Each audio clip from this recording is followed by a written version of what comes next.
Sir সোমাব পাৰোঁনে? रुको जरा सबर करो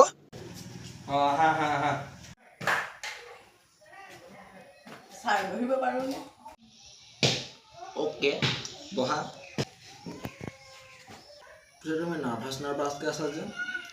অকণমান লগৰ হিচাপত থকা অ'কে হয় নেকি ছাৰ?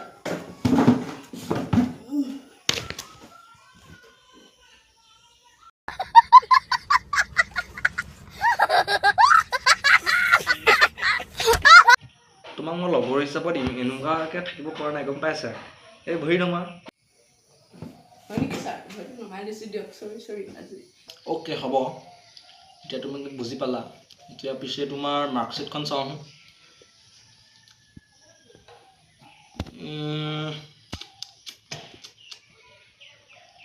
তোমাৰতো এতিয়া HSC পৰীক্ষাত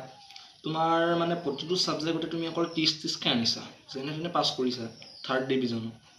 আপোনাক মই কথা এটা শুনো মই যেনিবা বজাৰৰ পৰা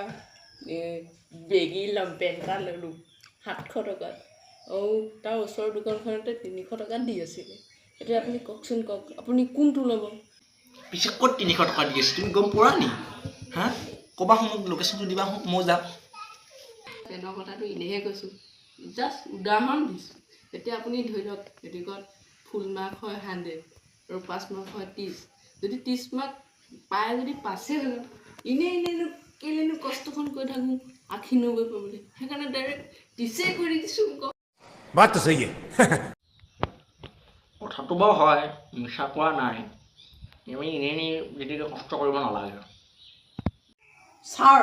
কালিৰ পৰা মই চাকৰি জইন কৰিব পাৰিমনে? পাৰিবা কাইলৈৰ পৰা তুমি আহি যাবা নে কি চাকৰি গম পাইছা নাই তুমি ই চিকিউৰিটি গাৰ্ড হা এনেকুৱা কথা ঠিক আছে তেনেহ'লে আপোনাৰ মই চিকিউৰিটি কৰিবলৈ 12 ঘণ্টাটো 24 ঘণ্টা ৰেডি থাকিম পিছে দৰমহাটো কিমান ছাৰ? তোমাৰ দৰমহা 300 অকল 300 মোৰ 300 টকা তুমিতো কৈছিলা তুমি 300 টকা আৰু 700 টকা পেণ্টৰ লগত উদাহৰণ দিয়া নাছিলে জানো এখন দোকানত যদি 300 টকা পেণ্ট এটা দি আছে আৰু এখনত 700 টকা পেণ্ট দি আছে তুমিতো কৈছিলা তুমি 300 টকা পেণ্টটো চলাই যাম বুলি সেইকাৰণে তোমাৰ দৰমহা 300 টকা কি কথা কৈছে ছাৰ